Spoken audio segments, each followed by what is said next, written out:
السلام عليكم ورحمة الله تعالى وبركاته. مرحبا بكم عندي، مرحبا بكم في قناتي. اليوم غنشارك معكم مسمن سون غلوتين بدون غلوتين. الناس اللي عندهم حساسية ديال الجلوتين، كيف ما كتشوفوا هذا مسمن ديال الرفيسة المغربية. الطريقة والمقادير ديال هذا المسمن الا بغيتوهم ما عليكم الا تكتبوها لي في التعاليق، وغنشاركوا معكم الطريقة كيفاش نصايبوه ويجي معكم ناجح كيف ما كتشوفوا، رطب ورقيق، وكيجي بحال المسمن العادي. كيجي كيف ما كتشوفوا هنايا طري وناجح 100%. هنا صايبت المسمن ديال بدون جلوتين، غنقطعوه كيف ما كتشوفوا هنايا كيجي ناجح 100%.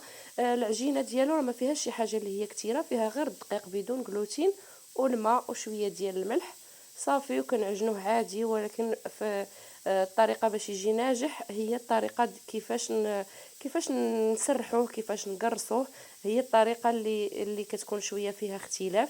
هنايا من بعد ما قطعت هاد الكميه اللي عندي ديال المسمن اولا التريد ديال الرفيسه، والمرقه ديال الرفيسه راه يعني عاديه، ما فيهاش حتى شي حاجه اللي عندها علاقه بالجلوتين، غير هو كيحتاج شويه ديال المرقه، البلول يكون زايد.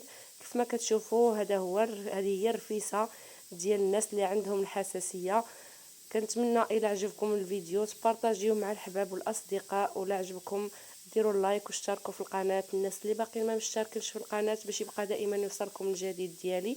وشكرا على المتابعه، وبالصحه والراحه للجميع، خصوصا الناس اللي عندهم هاد الحساسيه ومحرومين بزاف من الرفيسه المغربيه.